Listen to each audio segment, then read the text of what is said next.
अस्सलाम वालेकुम। उम्मीद करती हूँ कि आप लोग सब खैरियत से होंगे। मेरा नाम डॉक्टर मोमना है।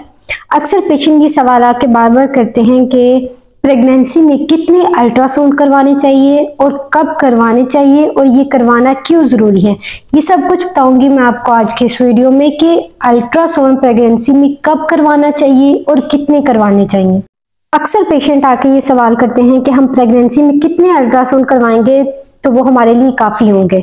अब मैं आपको बताती हूँ कि सबसे पहले जो प्रेगनेंसी में अल्ट्रासाउंड करवाया जाता है वो 6 से 8वें हफ्ते में करवाया जाता है, जिसमें प्रेगनेंसी की लोकेशन को देखा जाता है कि ये प्रेगनेंसी यानी ये हमल बच्चादानी के अंदर है, यूट्रस के अंदर है, ये बच्चादानी से बाहर तो नहीं है, कहीं ये प्रेगनेंसी इक्टोपिक तो नहीं है या ट्यूब में तो नहीं है या फिर कहीं और एबनॉर्मल प्रेगनेंसी तो नहीं है। ये सब कुछ देखने के लिए अल्ट्रासाउंड करवाया जाता है 6 से 8वें हफ्ते के दरमियान।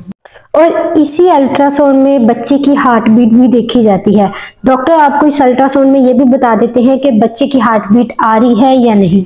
अब दूसरा अल्ट्रासाउंड जो करवाना बहुत ज़्यादा ज़रूरी होता है वो अमूमन 11 से 13 जो हफ्ते होते हैं उसके दरमियान में करवाया जाता है और इसे अमूमन डेटिंग स्कैन कहा जाता है।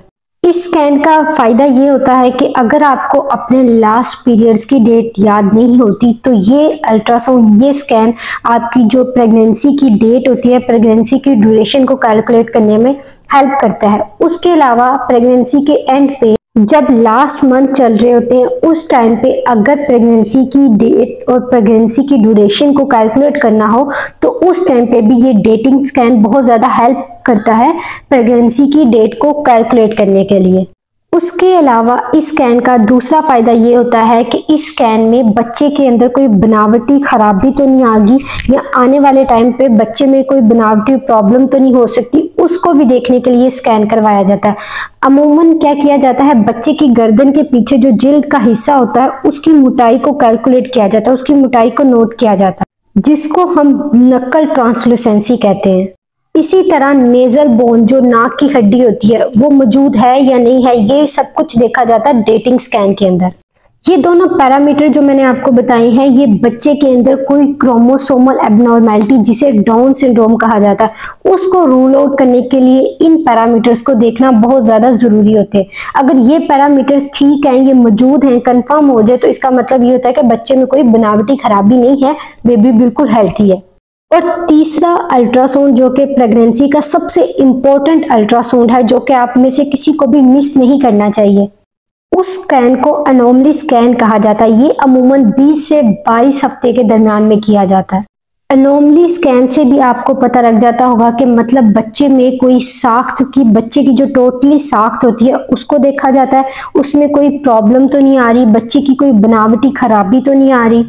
इसके अलावा इसमें बच्चे की जो रीढ़ की हड्डी होती है उसको देखा जाता है और जो बच्चे का हार्ट होता है उसको देखा जाता है कि उसका हार्ट बिल्कुल प्रॉपर तरीके से डेवलप हुआ है या नहीं, उसमें कोई एबनॉर्मेलिटी तो नहीं आ गई।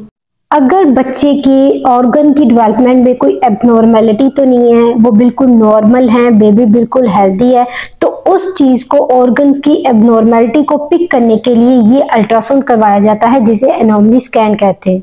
उसके अलावा चौथा जो स्कैन होता है वो 28वें हफ्ते करवाया जाता है और जो 5वां इंपॉर्टेंट स्कैन होता है वो 34 वीक्स में करवाया जाता है। इसमें बच्चे की ग्रोथ को देखने के लिए स्कैन करवाया जाता है। उसके अलावा प्लेसेंटा जो कि बच्चे को और माँ को जो उसकी खुराक होती है, उसके वेस्ट होती है, उसका एक्सचेंज करवाने में हेल्प कर रहा होता है, उसकी पोजीशन को देखा जाता है कि प्लेसेंटा अपनी सही जगह पे मौजूद है या नहीं, प्लेसेंटा कहीं नीचे तो नहीं है, बच्चादानी के मुंह के आगे तो नहीं पड़ा हुआ। ये सब चीजें देखी जाती है इस स्कैन में। इसलिए ये दोनों अल्ट्रासाउंड बहुत ज़्यादा इम्पॉर्टेंट हैं क्योंकि इन अल्ट्रासाउंड की बिना पे डिसाइड किया जाता है कि बच्चे की नॉर्मल डिलीवरी होगी या फिर सी सेक्शन के थ्रू। इसी तरह मैंने आपको जितने भी अल्ट्रासाउंड बताए हैं ये सारे स्कैन बच्चे की सेहत के लिए, बच्चे की ग्रोथ को देखने के लिए, उसके अलावा इस बात को मेक श्योर करने के लिए कि जिस तरह से प्रेगनेंसी के वीक्स चल रहे हैं उस हिसाब से बच्चे की ग्रोथ हो रही है या नहीं, कि कहीं खुदा ना खास्ता कोई एबनॉर्मेलिटी तो नहीं हो रही या फिर जो प्लेसेंटा है वो बच्चेदानी के मुंह के आगे या लो लाइन प्लेसेंटा जो होता है वो वाली प्रॉब्लम तो नहीं आ रही, ताकि आपको प्रेगनेंसी और डिलीवरी के दौरान होने वाली पेचीदगियों से, कॉम्प्लिकेशन से पहले से ही आगाह कर दिया जाए ताकि आप मेंटली प्रिपेयर हों।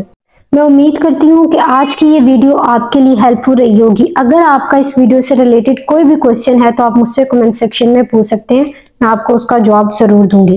मैं ये वीडियोस लोगों की अवेयरनेस के लिए बनाती ताकि इससे लोगों को फायदा हो, लोगों की हेल्प हो। अगर आप चाहते हैं कि मैं इस तरह की और वीडियोस बनाऊं तो आप मेरे चैनल को सब्सक्राइब करें, मेरी वीडियोस को लाइक करें। मिलते हैं नेक्स्ट वीडियो में, तब तक के लिए अल्लाह हाफिज।